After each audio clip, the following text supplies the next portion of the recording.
punto de encuentro y de reflexión que el día de ayer iniciamos. Hoy vamos a continuar, ¿no? Como ustedes saben, el formato de trabajo que tenemos para estos 4 días es dentro del formato de un curso, por lo tanto, digamos, hay una continuidad de contenidos y de reflexiones y vamos a poder avanzar en los lineamientos que tenemos previstos, ¿no? Ayer discutimos, reflexionamos, intercambiamos ideas, en principio sobre el tema del contexto que vivimos, que es la cuestión de la pandemia, pero nos detuvimos mucho más en analizar, digamos, los elementos o los desafíos que la virtualidad nos presenta y la necesidad de tener que pensar nuevamente qué significa aprender en contextos virtuales, qué significa desarrollar una sesión de aprendizaje en contextos virtuales y las características que esto supone e implica también, ¿no? Allí hemos intercambiado muchísimas opiniones, experiencias también por parte de ustedes, así como de mi parte, y fuimos aterrizando un poquito más en el tema de la orientación y la tutoría, eh, que es lo que nos va, en todo caso, es lo que de alguna manera va a tener el espacio mmm, dedicado, para decirlo así, de los trabajos que vamos a proponer. No obstante, yo quería también señalar que en el caso de la tutoría seguramente es un encargo para algunas personas específicas, pero la orientación es una responsabilidad que tenemos todos los que trabajamos en educación. Y en ese contexto se hace necesario que todos nos sintamos involucrados en la orientación de nuestros estudiantes. Hoy esto aún resulta mucho más necesario que en otros momentos que hemos pasado, ¿no? El contexto que vivimos es un contexto muy duro que nos está afectando de distinta manera a muchos de nosotros y a nuestros estudiantes y a sus familias, por cierto, también, ¿no? Entonces, nada, más allá del recordar un poco lo que habíamos hecho ayer, yo voy a compartir pantalla. Hoy vamos a usar más o menos la misma mecánica. Presento un par de diapositivas, luego paro para conversar, dialogar y escuchar sus inquietudes, comentarios y preguntas, que las pueden ir escribiendo desde que me empiezan a escuchar. Y luego vamos a parar también para poder ejecutar un ejercicio que, como ayer ya les había comentado, hoy lo vamos a realizar. Para ejecutar este ejercicio, Alessandra, que está un poco, como se dice, detrás de cámaras, en el chat del Zoom va a colocar un link. Todavía eso no lo va a hacer, sino hasta el momento en que corresponda desarrollar el ejercicio, pero les voy avisando para que estemos atentos. En ese link ustedes le dan clic y van a descargar una ficha de trabajo que está en Word. Es una ficha de trabajo y cuando la descarguen yo les voy a dar un tiempo para que la resuelvan. No es muy larga y sobrado el tiempo les va a permitir hacerlo. Y luego empezaremos a comentar un poco qué les pareció, etc, etc, etc. ¿No? Esto les pongo, digamos, en conocimiento para saber qué cosa es lo que va a ocurrir en estas 2 horas de trabajo. Entonces, paso a compartir pantalla.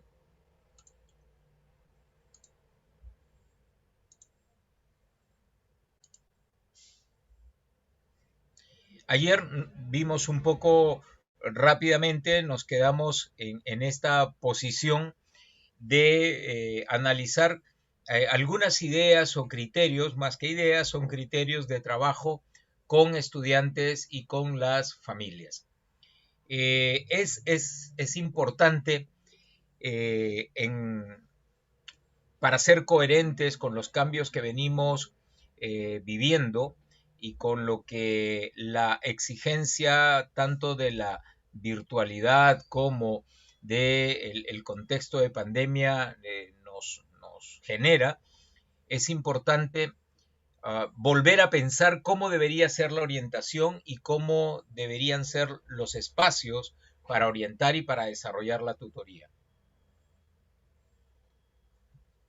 En general, diría que la orientación que nos compete a todos los educadores y que además forma parte de nuestra tarea, independientemente de las áreas curriculares que dominemos o en las que trabajemos, la orientación debe hoy convertirse fundamentalmente en un espacio de trabajo formativo y de trabajo reflexivo con los estudiantes.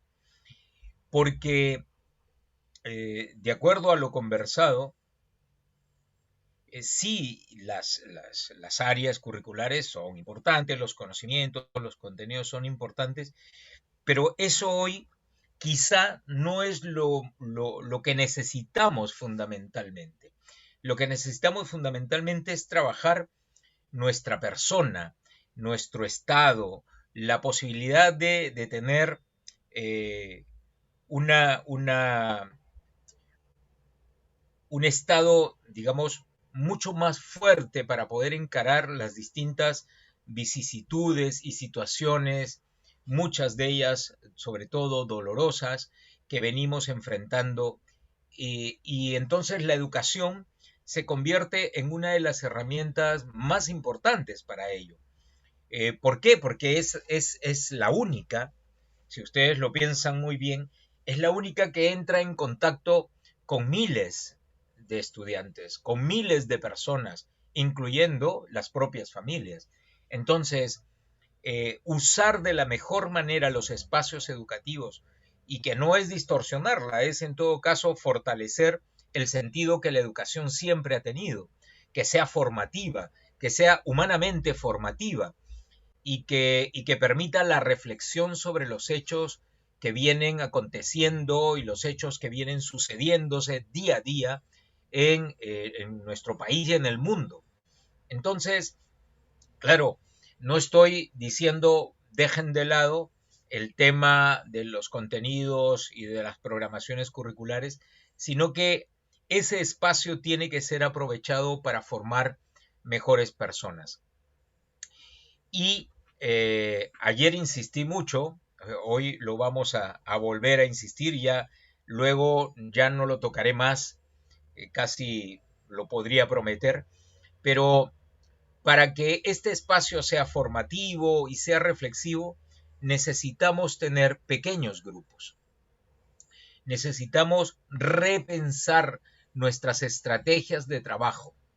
Si mi estrategia es trabajar con los 30 o con los 40, que esa es una estrategia en modalidad presencial, les diré nuevamente, esa no es la mejor estrategia para trabajar en modalidad virtual.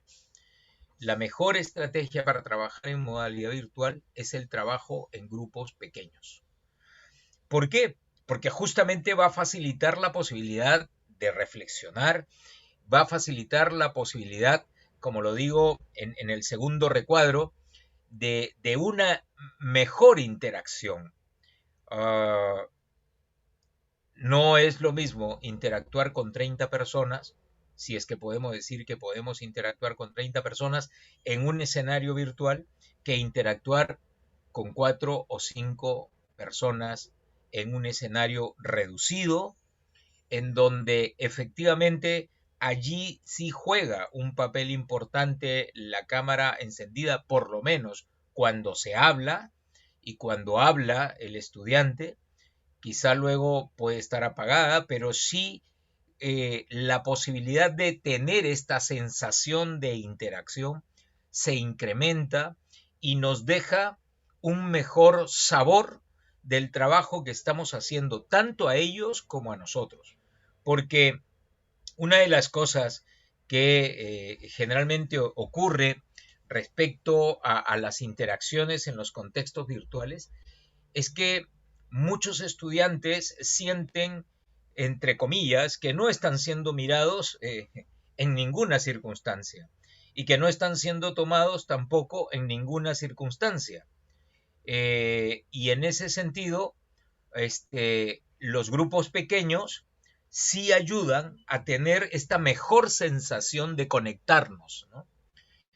Imaginemos que estamos con 5 estudiantes y que cada uno puede tener su espacio de decir algo, puede tener su espacio de preguntar algo. Ustedes dirán, pero bueno, César, ¿qué estás pidiendo? ¿Cómo vamos a hacer eso? Bueno, a ver, las ideas que yo le transmito eh, tienen que ver, por ejemplo, si tenemos un bloque de 90 minutos y tenemos 30 alumnos, yo podría dividir 30 alumnos en 6 grupos de 5 y entonces si tengo 6 grupos, ¿cómo divido mi tiempo de los 90 minutos con estos 6 grupos? ¿No? En otras palabras, ¿cómo reparto los minutos para cada uno de los grupos? Si mi cálculo no me falla, es más o menos algo así como 15 minutos, ¿no? Entonces, y ustedes dirán, pero ¿y qué voy a hacer en 15 minutos? Una clase no se hace en 15 minutos. Es que, claro, la clase esa que hacías en el aula no se hace en 15 minutos. Tienes que pensar en otra cosa. Hay que pensar en otra forma de ejecutar los contenidos. Hay que pensar en otra forma de orientar a las personas, de conversar con ellas. Pero tu trabajo está garantizado. Tú estás trabajando con los 30. Lo que sucede es que has repartido en pequeños bloques tu trabajo y tu encuentro personal. Esto tiene grandes virtudes porque garantiza, o por lo menos garantiza mucho más que tú estés conectado y tengas la mejor sensación de poder dirigirte a cada uno de los participantes. Y lo vas a hacer de 5 en 5. De dar una instrucción y que los 5 te puedan decir no entendí, que es muy diferente que dar una instrucción a 30 y que 2 solo te pregunten sin saber si los otros 28 realmente entendieron. Pero si tú tienes de 5 en 5, tú puedes terminar tus 90 minutos de clase con la certeza de que nadie o muy pocos o algunos te dijeron que no entendieron y tuviste la oportunidad de explicarlo nuevamente. Esto agrega eficiencia a tu trabajo. Lo mismo podemos decir en el tercer recuadro que se convierte en una brillante oportunidad para conocer al otro, para conocer y detectar sus percepciones. Y eso es muy importante porque eso es lo que queremos justamente lograr, ¿no? Lo que queremos lograr es si los conocemos mejor, si sabemos sus inquietudes, si conocemos más de cerca lo que a ellos les pasa. Entonces, sí se vuelve relevante en ese momento tener una mejor percepción de sus rostros, de sus expresiones, de sus maneras de decir las cosas, de contar y de explicarlas. Eso no lo vamos a poder hacer o lo vamos a hacer con mayor dificultad con 30 personas. Entonces, no es desaparecer los 90 minutos de clase, es básicamente distribuir el mismo tiempo en pequeños grupos y pensar que las estrategias de orientación y las estrategias de aprendizaje no pueden ser planeadas como si tuviéramos a los 30 en solo un espacio y con un solo tiempo. Es cambiar de paradigma, ¿no? Disculpen que sea un poco insistente en esto, pero si queremos buscar un mejor trabajo en la orientación, si queremos buscar un mejor trabajo con las familias y durante nuestras sesiones de aprendizaje, hay que cambiar, hay que cambiar. Disculpen que sea tan insistente, pero sin duda, lo presencial no se parece en nada a lo virtual. Son dos formas totalmente diferentes de hacer educación, ¿no? Y por lo tanto, siguiendo dentro de esta lógica que yo les propongo, de hecho tendrás una mayor oportunidad de hacer acompañamiento y también tendrás una mayor oportunidad de hacer ayuda personal, porque en el acompañamiento que podemos hacerlo periódicamente por estos pequeños grupos, va a funcionar mejor. Y en todo caso, tú vas a tener una mejor percepción del trabajo que estás haciendo y de la recepción o de las respuestas o de la retroalimentación que tú le puedas dar y que ellos también puedan darle al trabajo que tú vienes ejecutando. Esto, claro que hay que discutirlo, hay que proponerlo, en fin, no es que tengamos una verdad acabada o una situación ya definida, sino que es algo que merece la pena ser evaluado y ser discutido nuevamente, ¿no?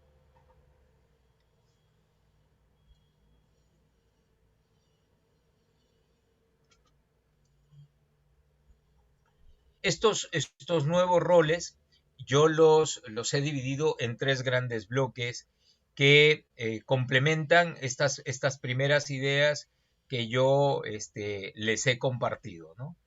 Y estos primeros bloques, el azul, del que me quiero referir, nos habla de los criterios para la acción virtual o remota. A ver, ¿qué cosa es lo que tendríamos que discutir o repensar, ¿no? Discutir o repensar. Primero, los tiempos. Algo de eso ya lo dije.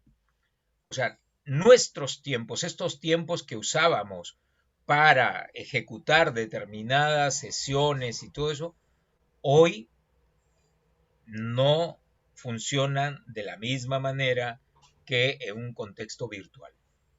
No funcionan. Simplemente todas las dificultades que vamos experimentando hasta el momento con las sesiones de aprendizaje son precisamente porque no funcionan.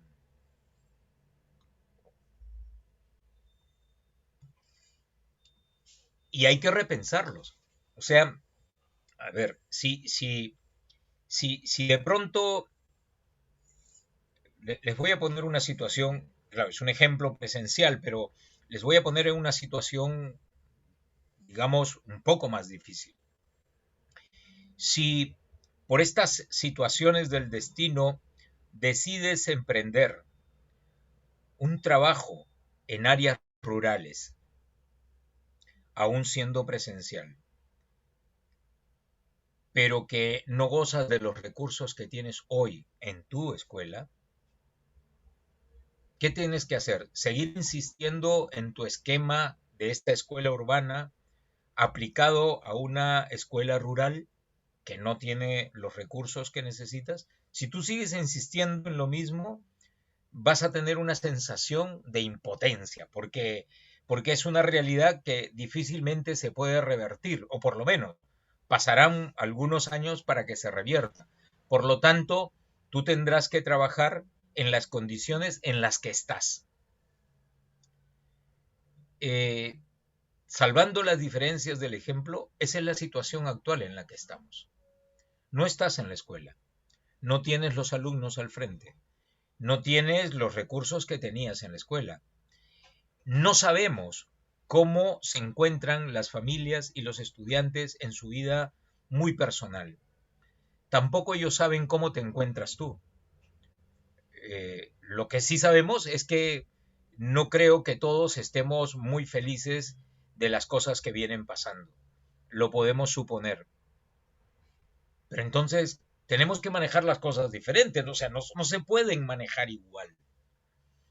Esto yo sé que es difícil de entender, pero es necesario y esto tienen que entenderlo los directivos también. Los directivos insisten en manejar las cosas tal cual. Así como funcionaba la escuela, así quiere que funcione, pero ahora en pantalla, ¿no? Y eso trae muchos problemas. Les trae problemas a ustedes como docentes porque se sienten presionados, pero también les trae muchos problemas a las familias, a los niños y al colegio, por cierto. Entonces, creo que hay que discutir el tema de los tiempos. Igualmente el tema de la motivación, quizá es más manejable si entendemos por motivación aquellos elementos que pueden ser usados, como por ejemplo alguna imagen, algún video, alguna lectura, alguna situación lúdica que de repente puede ser incorporada dentro de una estructura virtual.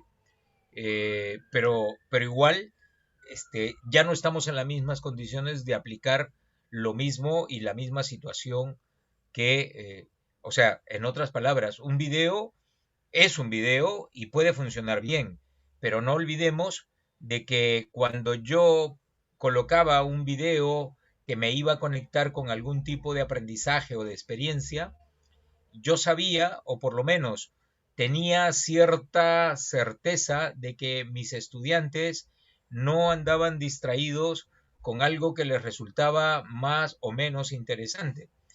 Pero en un escenario virtual no tenemos ninguna garantía de que efectivamente esté generando la motivación que esperamos.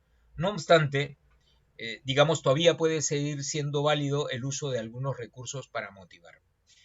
Yo creo, en lo personal, que la principal motivación de los estudiantes, en general, es la creación de necesidades para tener que aprender. Y entender que estas necesidades pueden ser trabajadas, estudiadas, para generar las inquietudes necesarias en cada uno de los estudiantes. Imagino, por ejemplo, que regresando al tema de los tiempos y de los grupos pequeños, imagino, por ejemplo, que podríamos, si tenemos una cantidad de horas en la semana, no sé, se me ocurre pues 4 horas semanales, pues se me ocurre que de pronto podríamos dedicar de las 4 una hora a tener esta situación masiva, vale decir, de trabajo con los 30 o 25 o el número que fuera, en donde podríamos tener una serie de reacciones mucho más generales, ¿no?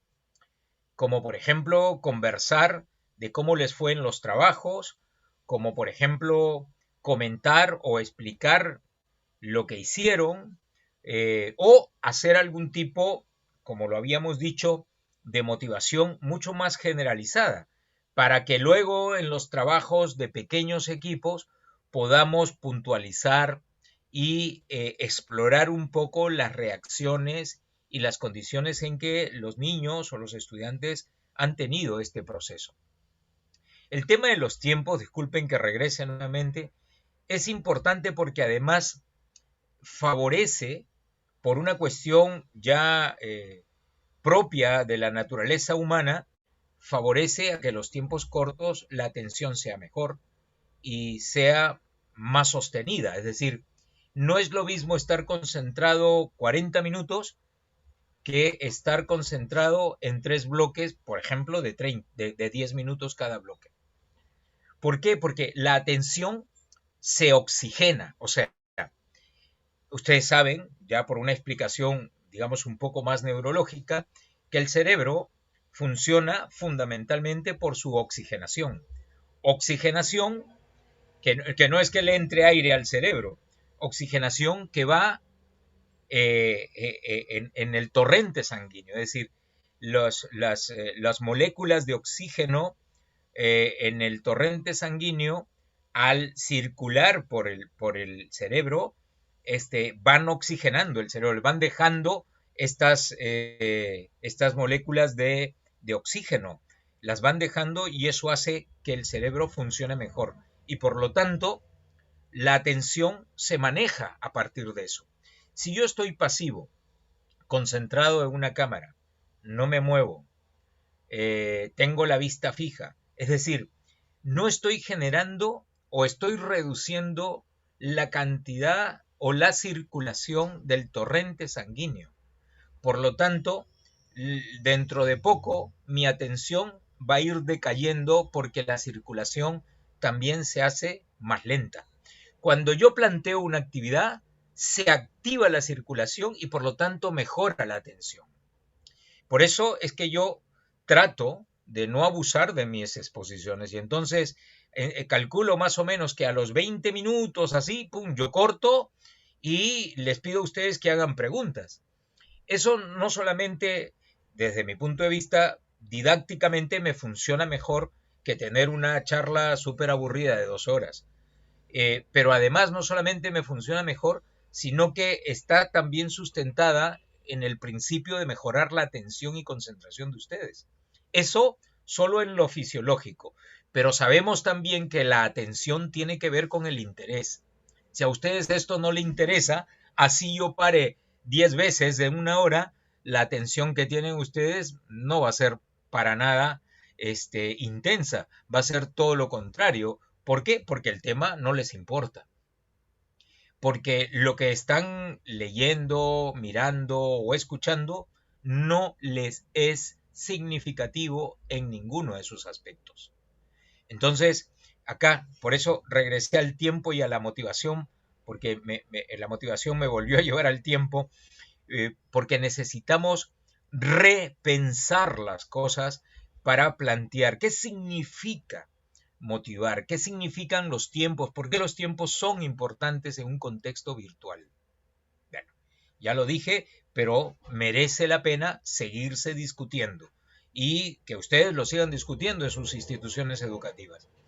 Lo otro es el manejo de recursos. Hoy la mayoría de nosotros ya tiene pues una cantera de recursos, ¿no? De los que acumuló el año pasado y de los que sigue buscando todavía hoy. ¿Los recursos y los aplicativos son importantes? Sí, son importantes. Pero recordaré lo que dije ayer, pero no son una finalidad. No se trata de estar de moda. No es que los recursos hay que usarlos porque están de moda. Es que los recursos son necesarios de usar porque nos ayudan a generar algún aprendizaje. No porque solamente hay que usarlo. Es que me han dicho que hay que usar para hacer presentaciones tal cosa. Ya, pero resulta que cuando le empiezas a usar es todo un mundo y yo diría, pero es que tal vez de pronto no conoces a fondo el PowerPoint que te puede dar las mismas virtudes. A usted, no, pero es que es más bonito lo otro. Sí, ok, pero ambos están cumpliendo la misma finalidad. La finalidad es ayudarnos a expresar algo, a mostrar algo y no a estar de moda. Pero como a veces los chicos ya mayores dicen, profe, pero usted está quedado, ¿no? Porque no sabe manejar tal cosa o porque no hace tal otra. Yo digo, pero bueno, a ver, pero pensemos en la finalidad de las cosas. ¿Por qué estoy usándolo? Porque esto me ayuda a presentar algunas ideas. Me ayuda a presentar algunas ideas. Me da una versión con algunos colores y una distribución de ideas en 3 bloques y a su vez cada uno, y para mí eso es suficiente. Que podría presentarlo de esa manera que aparecen y salen y entran y regresan y se dan la vuelta y viene un volatín y de ahí regresan y se presentan. O sea, sí, pero digamos ya es un tema más bien artístico. Los recursos y los aplicativos son necesarios en la medida en que están al servicio del aprendizaje. No el aprendizaje está al servicio de los aplicativos. Los recursos son medios para lograr determinados aprendizajes. Si el recurso da lo mismo usarlo que no usarlo para lograr ese aprendizaje, yo diría, miren, no se compliquen la vida, ¿no? Esto pasa en algunas instituciones. Yo he participado de algunas instituciones, me dicen, pero tienes que usar un recurso interactivo. Yo digo, si resulta necesario. Si no resulta necesario, ¿por qué lo tengo que usar?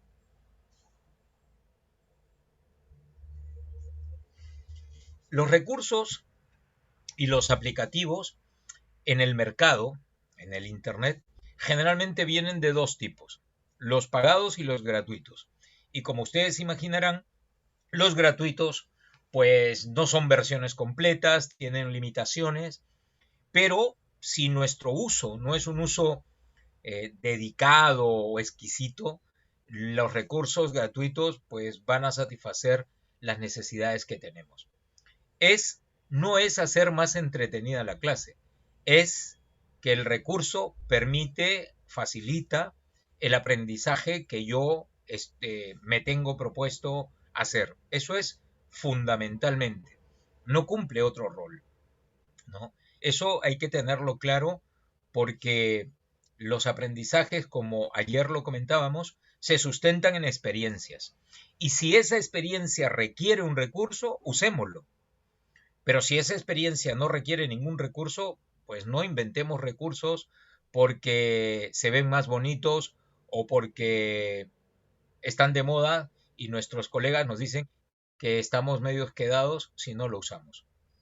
Eh, yo creo que no es un tema, la educación no es un tema de ondas o de modas, es un tema de que queremos generar aprendizajes y esos aprendizajes pueden usar una serie de experiencias y de recursos cuando sean necesarios para lograrlos. Y finalmente, algo sobre lo que tenemos que discutir y pensar en nuestras instituciones es en el uso de las redes. Uso de las redes que hasta hace un año atrás seguramente era hasta criticado y cuestionado su uso en las instituciones educativas, no obstante hoy se han convertido su buen uso en un aliado importante e interesante. La clave para el uso de las redes son las reglas que ponemos y el cuidado del cumplimiento de esas reglas o protocolos de uso. Entonces, el WhatsApp puede ser muy interesante de usar. Formar pequeños grupos. Si yo tengo, no sé, algunos grupos conformados de estudiantes, pues puede ser muy interesante usarlo. Pero tiene que tener reglas, pero tiene que tener criterios de uso. Igualmente podría ser trabajado con las familias, pero tiene que tener reglas de uso. Y hasta horarios, podríamos decir. O sea, mira, los mensajes se reciben solo hasta las 6 de la tarde. Luego espérate al día siguiente. Y el acuerdo será que aunque llegue después de las 6, yo no lo contesto. Y eso tiene que estar claramente conocido por los que forman parte de mi red. Saben que si me mandan un mensaje a las 7 no lo voy a contestar hasta mañana. Y eso no está mal. No está mal. O sea, el uso de las redes a mí me parece hoy bien potente y está teniendo una importancia bastante grande. En el caso, por ejemplo, del WhatsApp, que lo podemos trabajar incluso a través de la propia computadora con lo que es el, ¿cómo le llaman? WhatsApp web, podemos compartir archivos, trabajar archivos, discutir temas. Claro, lo único que no se puede hacer es videollamada desde la laptop, pero bueno, eso no necesariamente podría ser un recurso imprescindible, pero tiene muchas ventajas. El Facebook, que ya se venía usando por algunos docentes, por ejemplo, habían el Facebook de ciencias naturales, ¿no? Y tenían sus grupos por grados y allí subían trabajos, hacían exposiciones, subían videos, etc. Y eso funcionaba muy bien en muchas instituciones educativas. Se viene haciendo no desde ahora, se viene haciendo desde antes y funcionaba bien. El asunto es establecer para qué lo uso y establecer las normas o protocolos de uso. Eso es fundamental. No se trata de decir, abramos un grupo y ya está. No, no, hay que poner normas, hay que establecer acuerdos y decir, esta se va a usar para esto no se va a usar dentro de este horario, o vamos a formar pequeños grupos y vamos a tener pequeños chats, no lo sé. Pero todos estos elementos, tiempo, motivación, recursos y uso de redes, merecen una discusión institucional. Porque, claro, acá van las ideas, pero sabemos que cuando entramos a la escuela, puede ser que todas nuestras ideas sean rechazadas. Lo que yo propongo, un poco insistir, es en discutirlo esto y conversarlo creo yo, con detenimiento y con capacidad reflexiva. El único mensaje que debería quedar muy claro es que, sin duda, los aprendizajes presenciales no se parecen, no son iguales ni semejantes a los aprendizajes en escenarios virtuales. Y eso ya supone revisar todo, estrategias, motivación, tiempos, etc., etc. ¿Cómo manejar en esta virtualidad la intervención individual? Que creo es también un aspecto muy importante. Eh, considero que la intervención individual supone un espacio con la persona misma. Y esto no solamente es válido para, para los estudiantes, es válido para las familias, como lo vamos a ver en la siguiente diapositiva rápidamente. El espacio personal debería buscar cómo ayudamos a que los estudiantes desarrollen su autoconocimiento, que se conozcan un poco más, que piensen un poco más en las cosas que sienten, en las cosas que creen, en las emociones que tienen, en sus propias reacciones y en sus propias inseguridades o también seguridades, ¿no? Pero creo que el autoconocimiento es importante. Y la otra línea grande de trabajo personal en forma individual es el de la autorregulación. Que no crean que se reduce al tema de controlar las emociones. La autorregulación no es el control solo de las emociones, es el control de las ideas, es el control también de las metas. ¿Cuántas veces, por lo menos los que somos un poquito subidos de peso, como yo, todos los lunes empezamos una dieta que nunca empezamos, ¿no? Y eso quiere decir que no somos capaces de regular nuestros propios objetivos y nuestras propias metas. Si yo digo que el lunes empiezo una dieta, cosa que ya no ofrezco nunca, porque nunca la empiezo, pues tendría que cumplir con lo que digo. Y si no, tendría que preguntarme, ¿qué me pasa? ¿Qué cosa está sucediendo en mí que postergo aquellas cosas que me planteo como meta? Eso es parte de la autorregulación. Parte de la autorregulación también son nuestros propios prejuicios de las cosas que creemos frente a los demás y que a veces afirmamos con mucha seguridad, pero que en realidad a ciencia cierta no sabemos absolutamente nada. Entonces, la autorregulación es más allá de controlar mi ira y mi cólera, y no, sí, forma parte de eso, pero también forma parte de la necesidad que tenemos de saber lo que podemos, lo que no podemos y lo que debemos. Otro elemento, otro individual es la académica, en donde en este espacio individual podemos conversar con la o el estudiante acerca de su rendimiento escolar, cómo lo ve, cómo lo siente, cómo lo vive, ¿no? De las dificultades que tiene para aprender, de cómo se está vinculando con los docentes.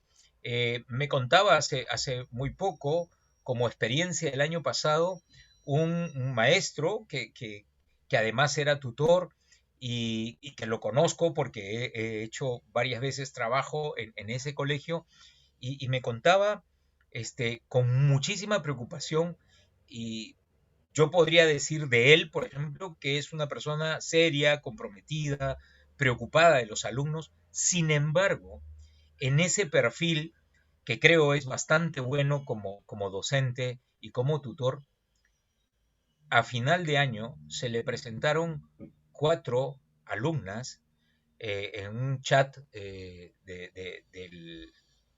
digamos, de su plataforma virtual, diciéndole, bueno, se armaron de valor las chicas para decirle de que estaban muy tristes con él, porque a pesar de que reconocían en lo presencial siempre ha sido muy querido, muy respetado y todo lo demás, sin embargo, en este escenario virtual apareció un comentario de él que a él lo dejó, y justamente por eso me contó y me compartió eso, muy preocupado. Y era el comentario de estas 4 alumnas que le decían que durante todo este tiempo del 2020 habían sentido que él no les prestaba ningún tipo de atención a ellas, a otros, y que solamente prestaba atención a algunos.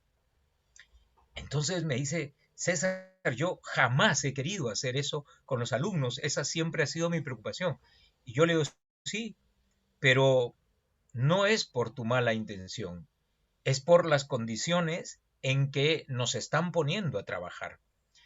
Y regreso a el trabajo en grupos pequeños. Y es que teniendo 30 o 35 estudiantes, lo más probable, si eso ocurre en lo presencial, que a veces con ninguna mala intención lo podemos tener como error, en la parte virtual ocurrirá con mayor frecuencia porque la posibilidad de tener alcance y llegada al 100% con los estudiantes no se resuelve con esta estructura que queremos implantar en lo virtual y desde mi experiencia creo equivocadamente porque no va a funcionar como lo esperamos, ¿no?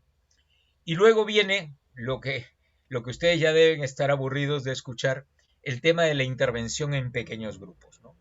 Que creo que tiene dos dimensiones, una académica y una social.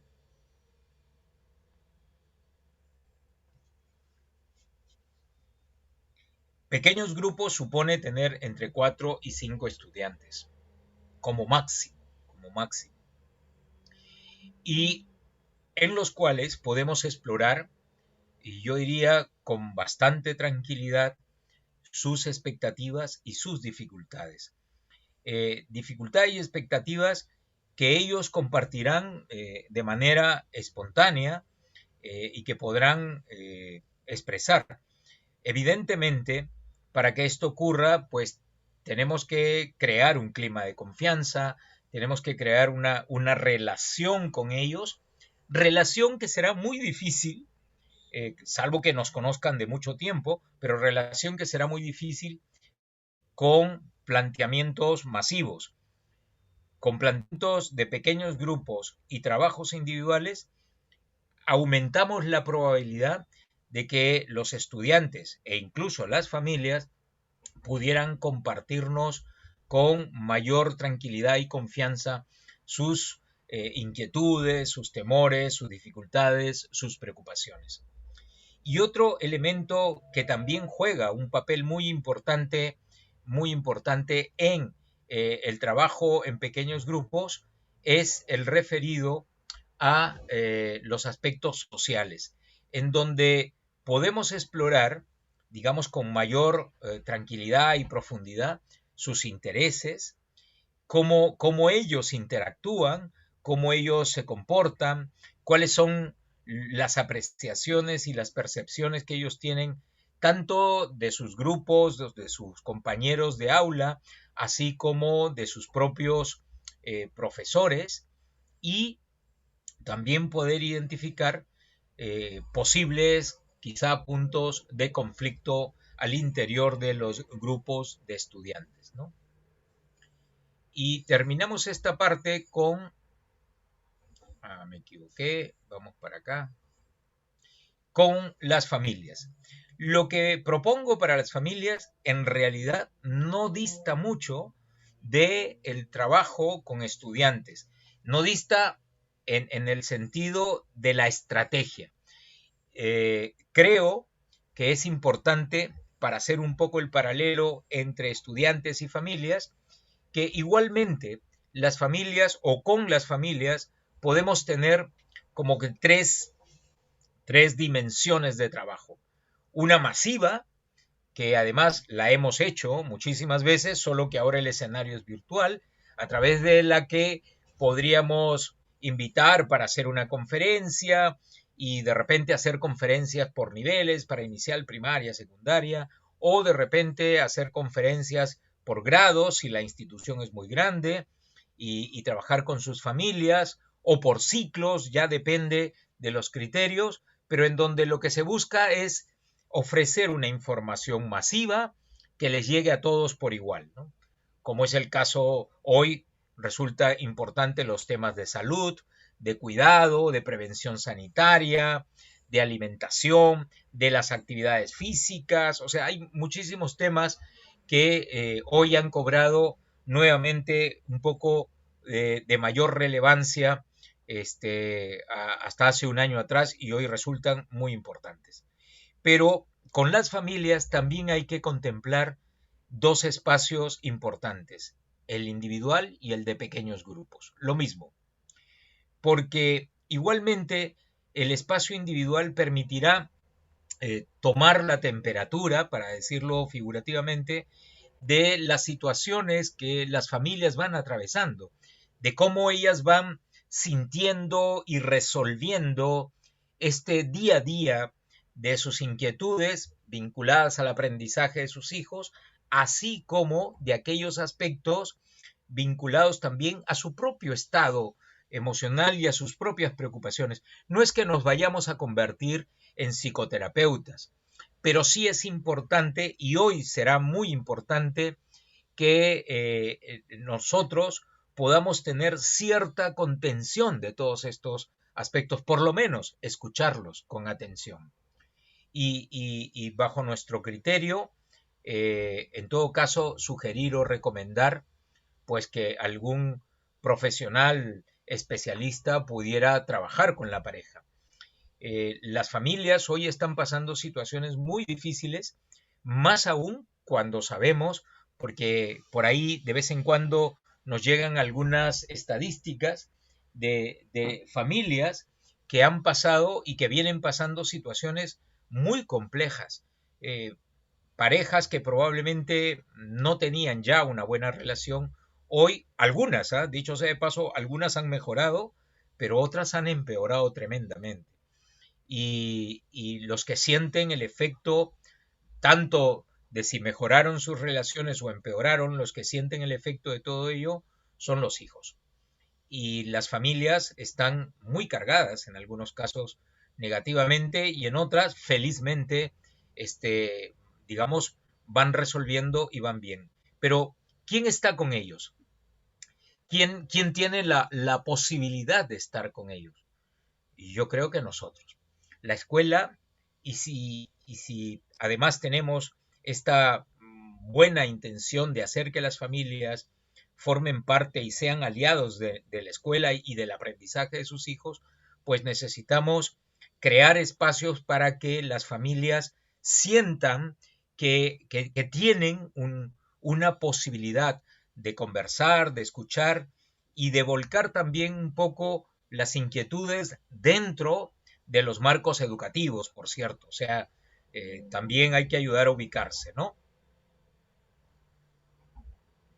Y en ese sentido, pues nos convertimos nosotros y el trabajo con familias se convierte en un espacio muy, muy importante.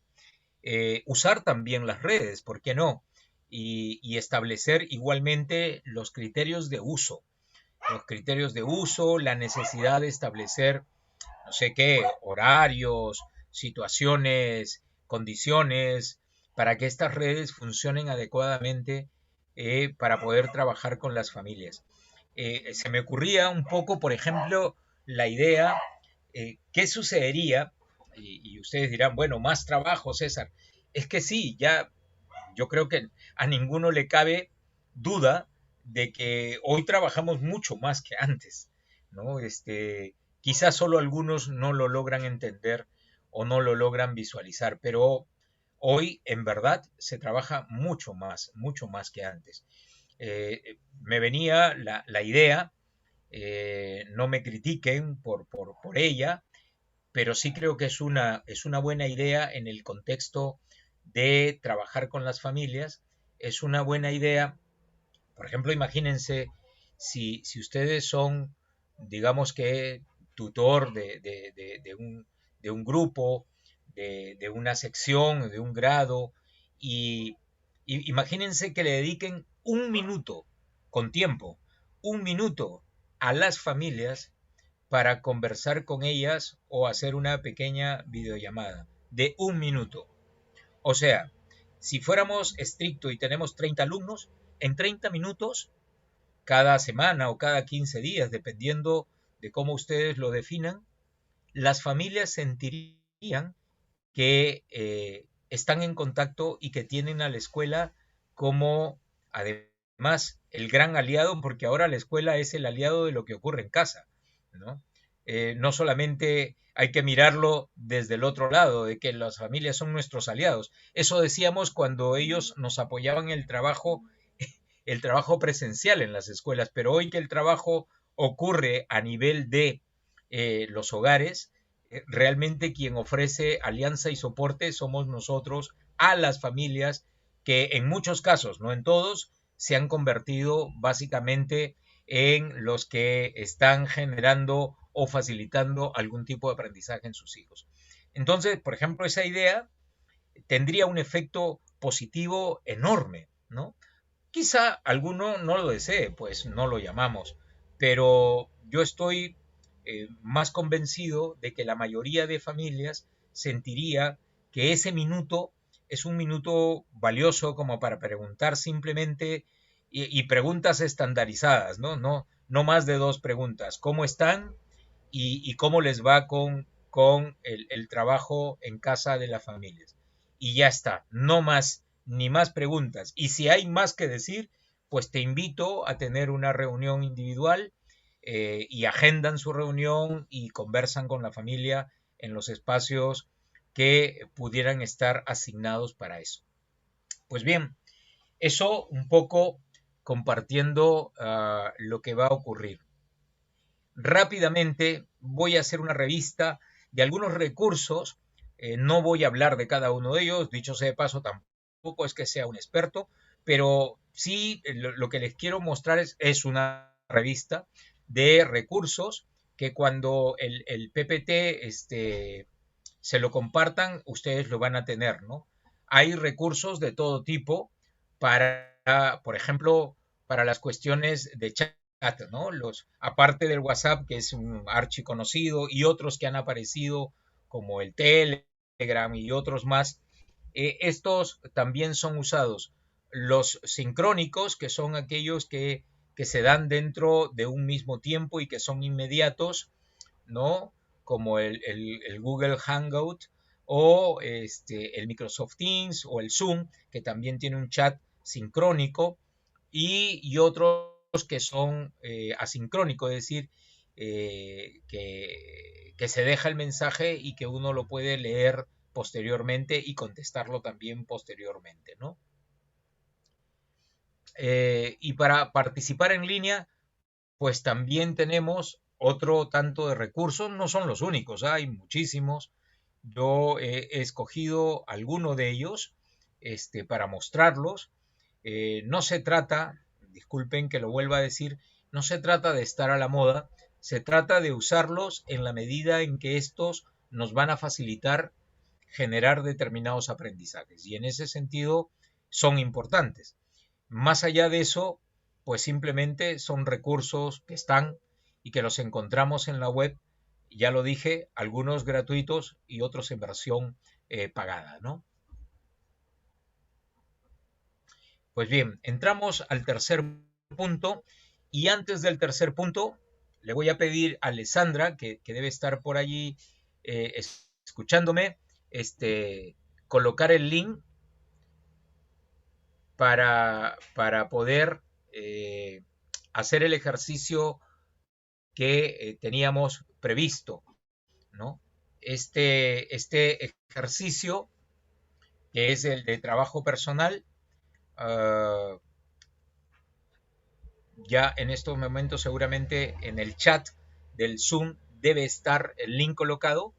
Yo lo que les pido es darle clic, descargar esta ficha que se llama ficha número 1, este soy yo, descargarlo, está en Word, y resolverlo. Ustedes no me van a devolver nada ni van a mostrar nada. Es un trabajo estrictamente personal. Y para ese trabajo vamos a tener 10 minutos. Son las 12:05, quiere decir que a las 12:15, después de 10 minutos, nuevamente regresamos y vamos a compartir un poco lo que ustedes están pensando. Entonces, En estos momentos les pido a todos, por favor, descargar esto, dar clic en ese link. Tienen 10 minutos, no van a devolver nada. Descargan el documento y lo resuelven. Y el tiempo empieza a correr.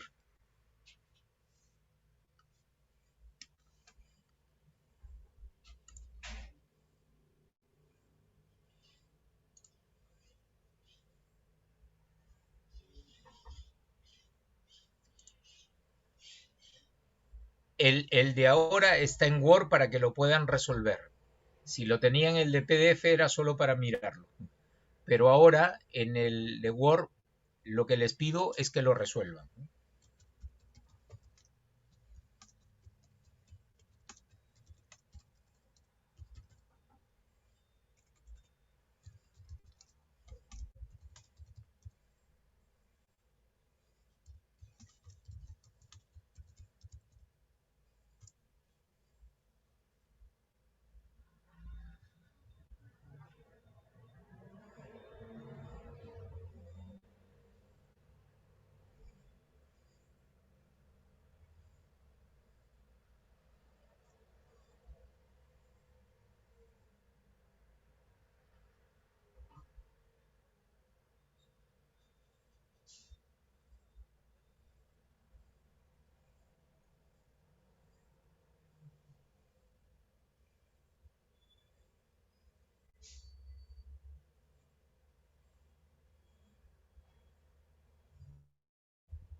Alessandra, parece que hay alguien que tiene dificultad con el link. No sé, lamentablemente no, el sistema de este Zoom no permite adjuntar un archivo.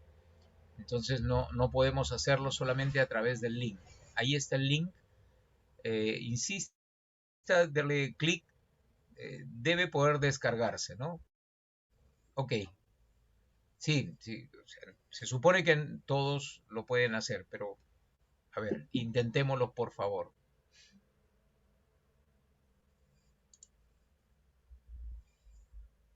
Gracias, gracias.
Listo. Este, a ver, yo les pediría que pusieran sus comentarios en, en preguntas y respuestas o en el chat. Este, y luego regresaré a comentar algunas de las cosas que ustedes ya habían escrito sobre la primera parte de la exposición, ¿no? Pero primero vamos de atrás para adelante.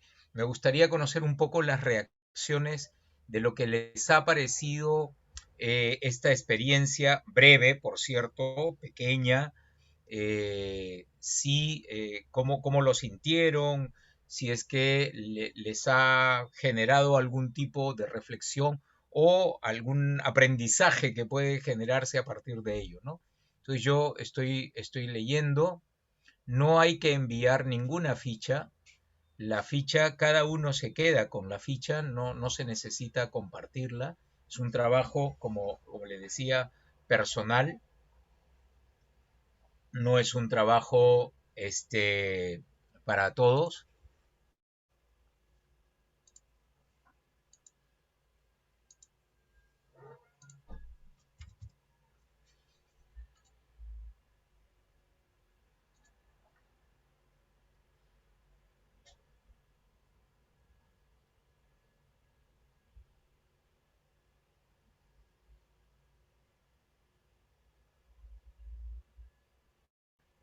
Bueno, estoy leyendo un poco algunos comentarios. En realidad me parece, o sea, me hace sentir también bien que este pequeño espacio, este breve espacio de tener que revisar, digamos, cosas que a veces son muy sencillas, como ustedes mismos explican, que son, podríamos decir, hasta superficiales de alguna manera. Sin embargo, nos ayudan a pensar un poco más, ¿no? Nos ayudan a pensar un poco más. Si ustedes no han caído en cuenta, lo que están haciendo es justamente desarrollando su habilidad de autoconocimiento. El autoconocimiento no es una cuestión compleja, ¿no? Complejas son las cosas que pensamos, esas son complejas, pero empezar este proceso de conocernos, empezar este proceso de autoevaluarnos sobre nuestra propia vida, sobre lo que sentimos, sobre lo que es importante, sobre lo que es necesario, sobre las cosas que hicieron eh, fácil o difícil ocurrir en tu vida, sí, hay preguntas que son muy profundas y no siempre son sencillas de responder, pero eso no nos debe asustar. Y si no la pudiste responder, pues no te preocupes, mira, tienes todo el tiempo del mundo para volver a pensar, todo el tiempo del mundo para volver a pensar. Mira, este cuestionario está contigo, las preguntas están contigo, el tiempo está contigo. ¿Quieres seguir pensando en tu vida? Tómate la oportunidad. Esta noche, a las 10, 11 de la noche, cuando hay un silencio total, agarra tu cuestionario, vuelve a leer lo que has respondido y medita. Y medita sobre estas cosas que tú estás respondiendo, sobre esto que estás pensando, sobre esto que estás sintiendo en estos momentos, ¿no? Y que nos van a ayudar pues a mejorar nuestro conocimiento tan necesario que nosotros exigimos en los demás, pero que también nosotros necesitamos ponerlo en ejercicio. Eh, y nada, es una búsqueda y un ejercicio permanente el tener que reflexionar acerca de nuestra vida. Ustedes son tan valiosos y tan importantes como sus estudiantes y como las familias de sus estudiantes y como sus propias familias. Acá nadie resulta más importante que otro. Lo que ustedes, esto que yo voy leyendo en el chat, esto que ustedes van sintiendo y expresando, es lo mismo que probablemente las familias o los propios estudiantes pudieran expresar acerca de, acerca de lo que van sintiendo y van pensando sobre su familia, sobre su pasado, sobre su futuro, sobre su profesión, sobre su vida misma en general, ¿no? Y por eso la ficha se llama Este soy yo. Todas las cosas que tú has respondido es lo que tú eres. Eso eres tú. Eso que has respondido, eso eres tú. Y, y si han sido así totalmente de honestos consigo mismo, pues no se han engañado, ¿no? Han sido sinceros consigo mismo, pues no se están engañando. Las cosas que no han podido responder, las cosas que han dudado en responder, así como aquellas que les ha resultado fáciles, nos van describiendo como persona, nos vamos conociendo como persona. Eh, Esto no termina aquí, ¿no? Esto empieza aquí. Hoy cada uno de ustedes ha empezado a reconocerse, ha empezado a generar esta habilidad del autoconocimiento, de la autoconciencia. ¿Quieres seguir profundizando en ella? Síguelo haciendo. No necesariamente a través de un cuestionario.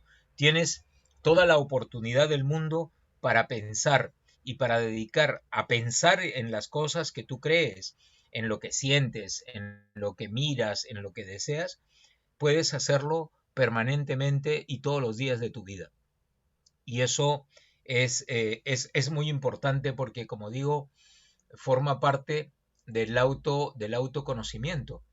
En verdad, no sé si la palabra es alegría, pero creo que el término más adecuado es satisfacción de poder haberles ofrecido 10 minutos para pensar en su día. Miren que han sido solo 10 minutos. 10 minutos.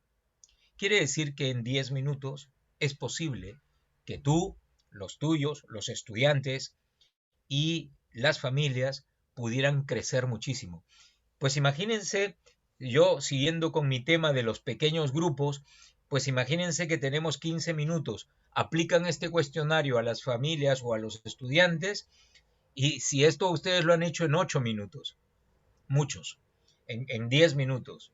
Entonces quiere decir que es posible aprovechar magníficamente 15 minutos de trabajo. Lo que pasa es que manejamos determinados moldes que a veces pues no nos ayudan mucho a entender. Para algunos efectivamente es muy fácil responderlo, probablemente porque siempre andan pensando en estas cosas, ¿no? Y no les resultan pues muy lejanas estas preguntas. Pero si no estamos muy acostumbrados a ello, seguramente resultará un poco más difícil. Un poco más difícil. Uh, no sé si por ahí habrá otros comentarios. Sí, yo creo que propicia la reflexión. Estoy cada vez más convencido que sí, y que merece la pena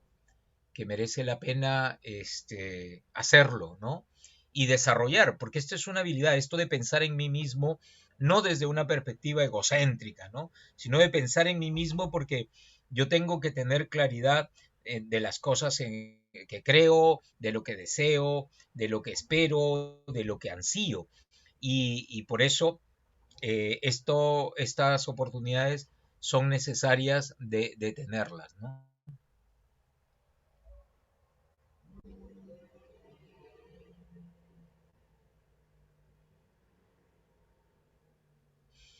Sí, es una suerte de pensar en ustedes. Bueno, la propuesta que discutimos con la editorial SM fue precisamente eso, ¿no?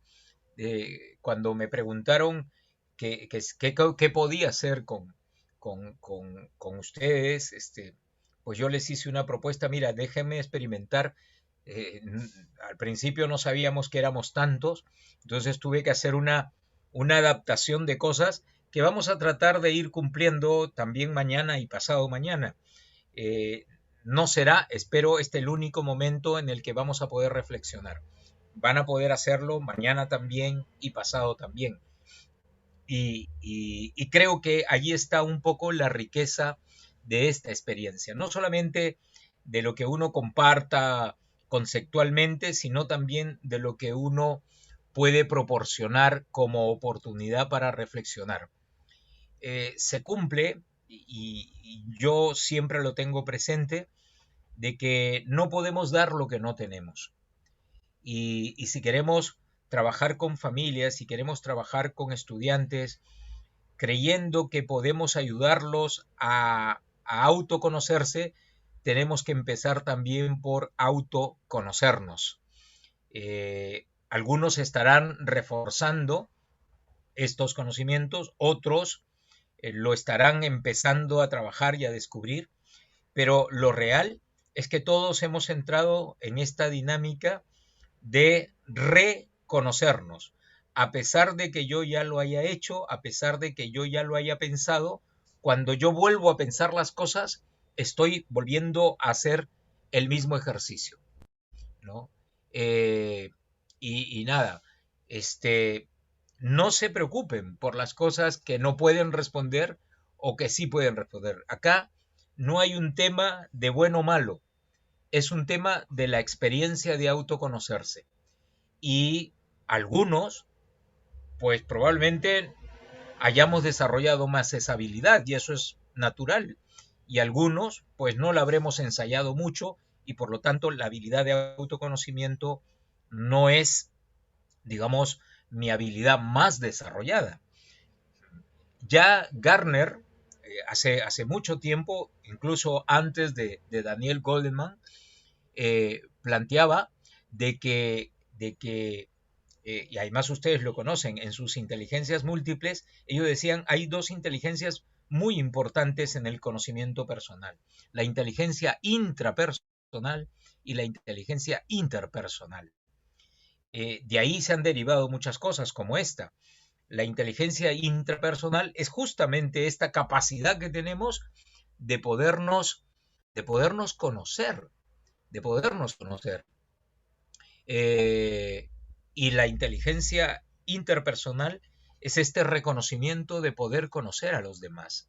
Entonces ahí entran en juego, por un lado, el autoconocimiento, la autorregulación, la motivación personal, y por otro lado, el tema de las relaciones o de las interacciones interpersonales, de la empatía, en fin, de todos esos elementos que hoy estamos viendo. Entonces, bien, pues yo les agradezco mucho el feedback que han dado sobre la experiencia y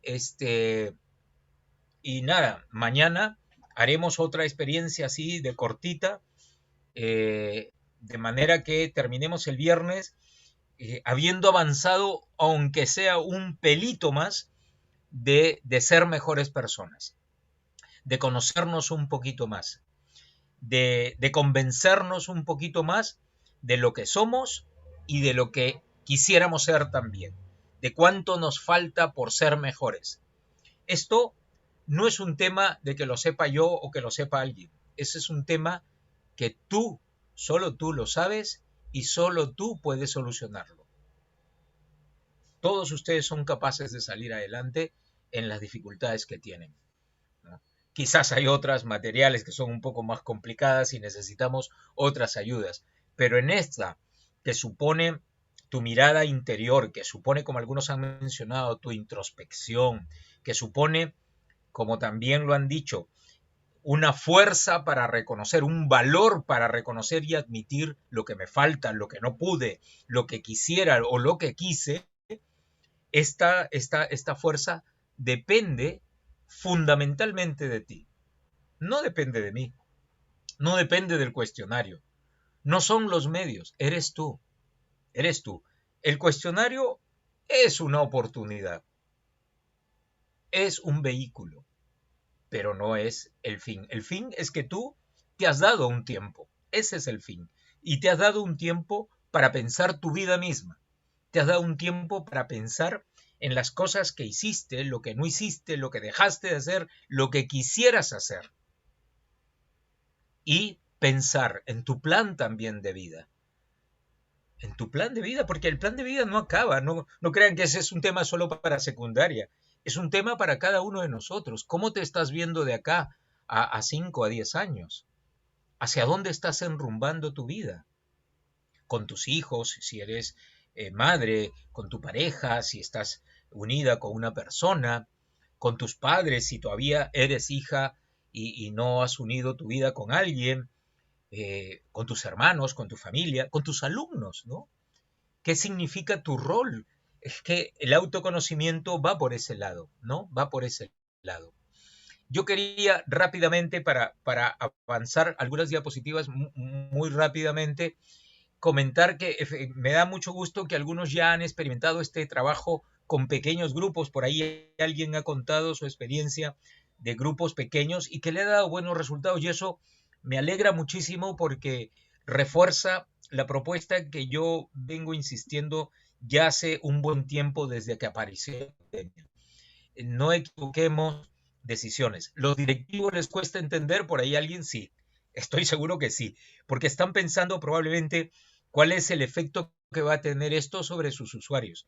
En las escuelas privadas sabemos que las escuelas dependen de las familias, porque son los que aportan, porque son los que sostienen además a la escuela y sostienen a nosotros en los pagos.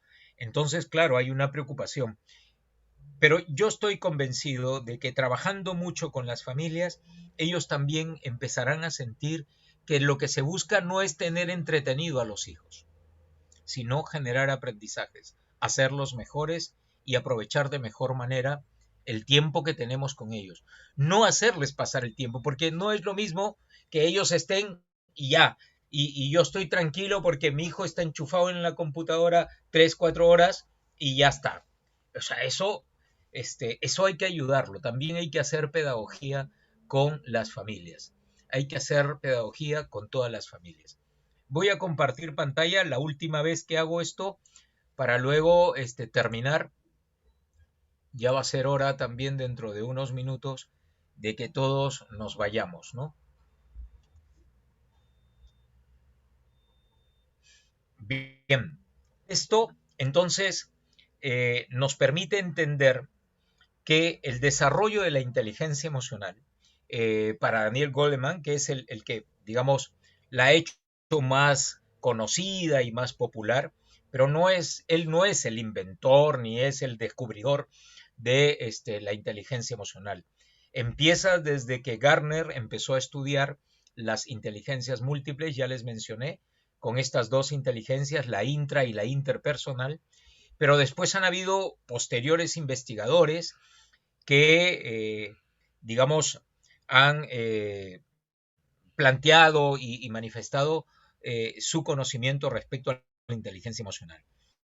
Esta inteligencia emocional, como ustedes bien saben, tiene bases neurofisiológicas, surge a partir de la relación que se descubrió de interconexiones entre la zona más primaria, vale decir, la zona más primitiva del cerebro, la zona más antigua, filogenéticamente hablando del cerebro, que es el círculo límbico, en la zona interna del cerebro, en la zona media interna del cerebro, en donde están la mayor cantidad de impulsos y de emociones. La zona emocional, no olvidemos que las emociones son reacciones primarias. Las emociones las tienen todas las personas, sin excepción.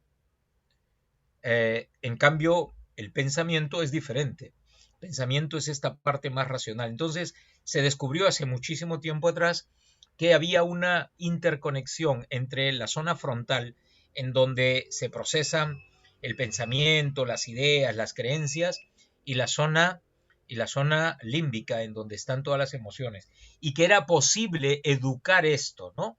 Entonces, esta inteligencia emocional se plantea en 5 dimensiones. El conocer las emociones o las propias emociones, que es un poco lo que acabamos de hacer y que luego lo veremos como la habilidad del autoconocimiento. El manejar las emociones, que luego lo veremos como otra habilidad, que es el de la autorregulación. El motivarse a sí mismo, que también lo vamos a ver, el reconocer las emociones de los demás, comprender las emociones de los demás, que está muy vinculado a la empatía, y el establecer relaciones y expresar emociones. Estas 5 dimensiones son las que Daniel Goleman nos plantea.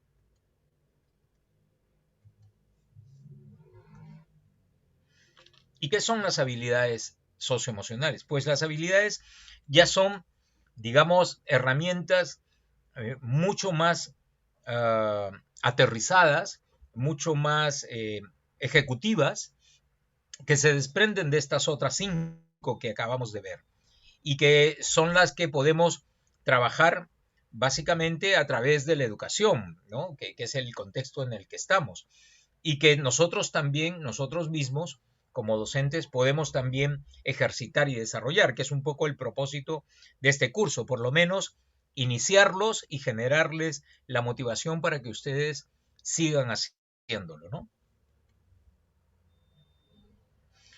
Estas habilidades socioemocionales, dependiendo de los autores, hay muchos estudiosos, podemos investigar. Yo me permití construir esta tabla, ¿no? que tomé de unos y de otros autores para expresar estas habilidades socioemocionales en, en, ocho, en 8 subdimensiones, ¿no? Una dimensión personal, una dimensión social y unas subdimensiones. Dentro de lo personal hay habilidades socioemocionales relacionadas con la autoconciencia o el autoconocimiento, con el autocontrol o la autorregulación, la motivación al logro, también algunos le denominan automotivación, la empatía, que la dejo un poco en medio de las 2 flechas y la voy a dejar un ratito allí. Y luego tenemos una dimensión que es una dimensión social, que está comprendida por las habilidades de los comportamientos asertivos, de las habilidades sociales, que tiene que ver el liderazgo, la cortesía, la amabilidad, del trabajo en equipo, que es comprender cómo generamos identidad entre un grupo de personas y desarrollamos ahí muchísimas otras habilidades. Y finalmente la resolución de conflictos, que la asumimos o que consiste básicamente en poder entender cómo salimos adelante frente a situaciones críticas y tomamos las mejores decisiones. De todo ello, vamos a ver solamente algunas. Hemos empezado con el tema del autoconocimiento, que no es que con esto se termina, yo diría que más bien con esto empieza. Esta fichita nos ha, digamos, generado la motivación, ¿no? Para buscar, digamos, experiencias o situaciones similares, o situaciones parecidas o también oportunidades para trabajar este conocimiento. Y vamos a revisar un poco de la empatía. Con la ayuda de todos podremos ver algo de lo que vendría a ser la comunicación y el trabajo en equipo.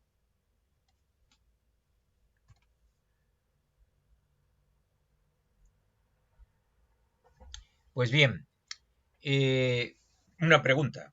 ¿Podemos reconocer las emociones de las personas a través de sus rostros? Generalmente lo hacemos. En educación tenemos la buena y la mala costumbre de mirar y juzgar. Y esto a veces pues liga, a veces acierta y otras veces pues no acierta en nada. Y es que lo que necesitamos es más bien desarrollar capacidades en nosotros, no solamente para intuir qué está pasando o qué emoción o qué situación está viviendo determinada persona mirándoles o conociendo sus rostros, sino que necesitamos, además de eso, tener el espacio para conocerlos de verdad. No hay mejor apreciación sobre los demás que venga a través del conocimiento de las personas.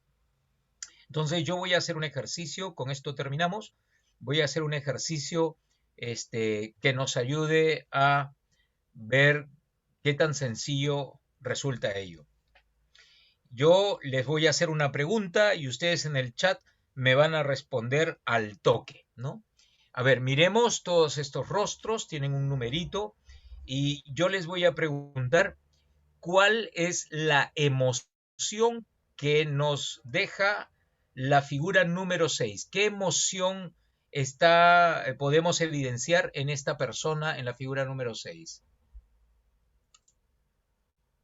Ya están, euforia, alegría, felicidad, alegría, alegría, está feliz, alegría, euforia, alegría, alegría, alegría, alegría, alegría, euforia, emocionada, miedo, alguien puso miedo, euforia, alegría. Pues bien, yo creo que si tuviéramos que hacer un conteo de las apreciaciones, no nos cabe duda de que triste no está, ¿no? Por descarte. Más bien está, eh, podemos mirar no es una sonrisa, podemos mirar su risa, su carcajada, no la podemos escuchar, pero la podemos imaginar, y podríamos concluir de que es una persona que está alegre, ¿no? Y sí, y yo creo que tenemos totalmente la razón. Pero ahora miremos otra. ¿Qué les parece la figura número 13? ¿Qué emoción manifiesta la figura número 13? A ver, pongamos en el chat nuestras respuestas.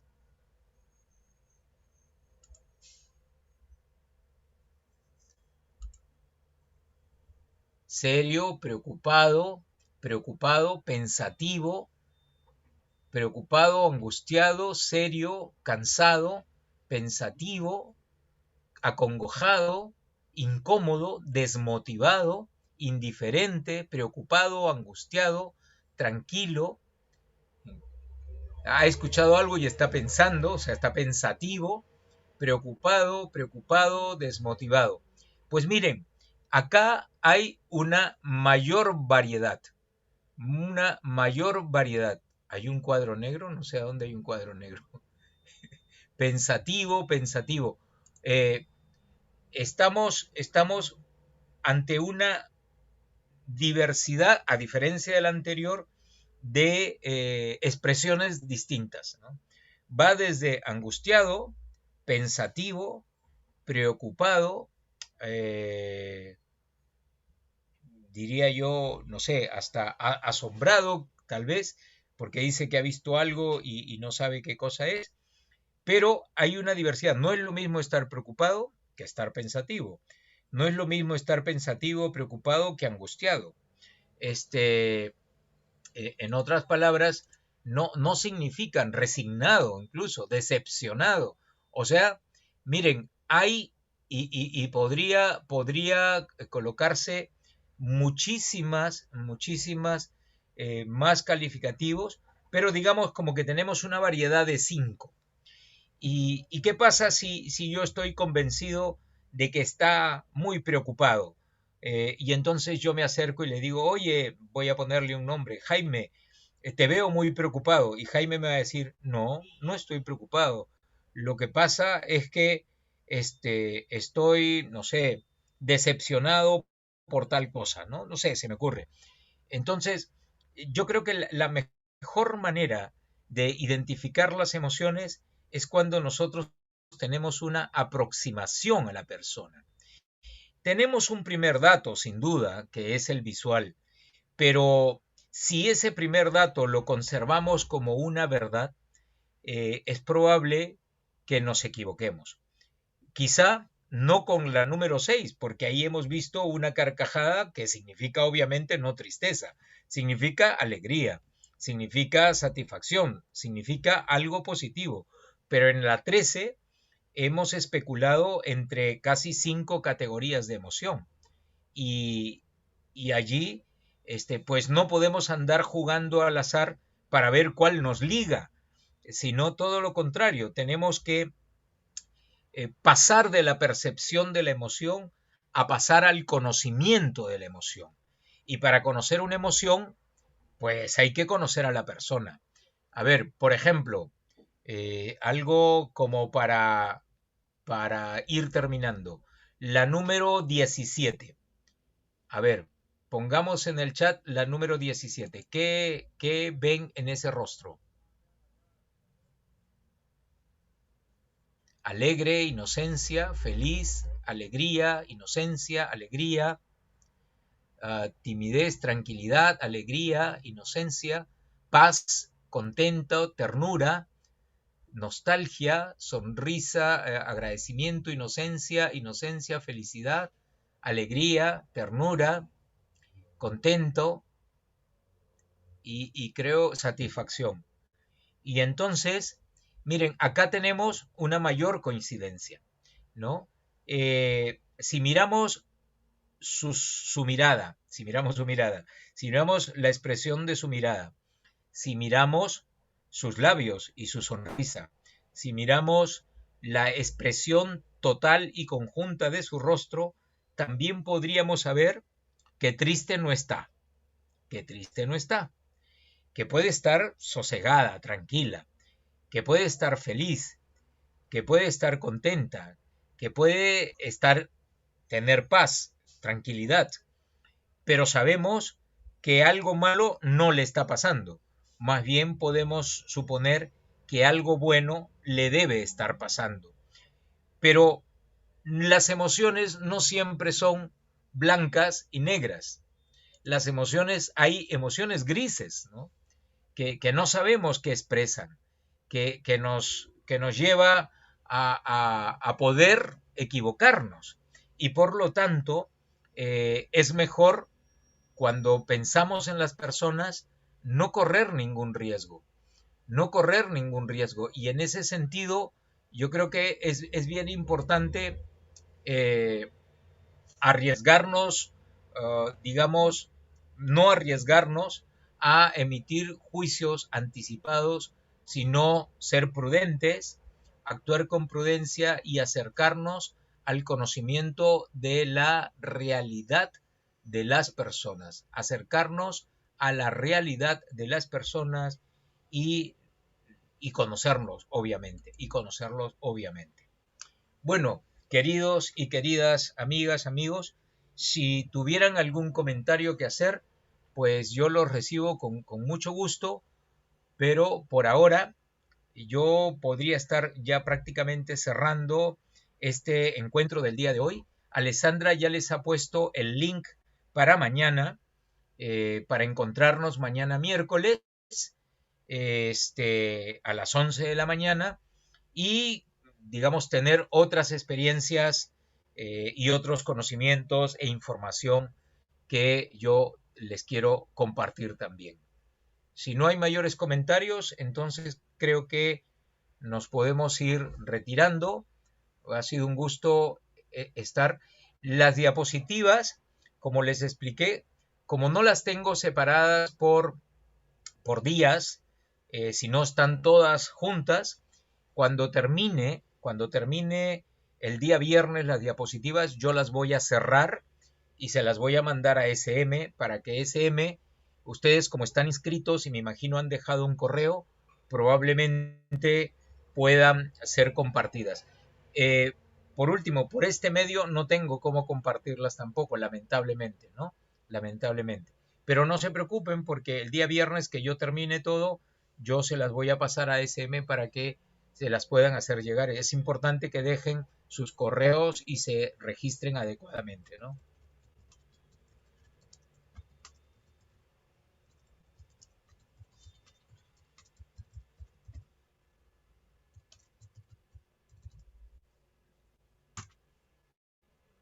Nos vemos entonces el día de mañana.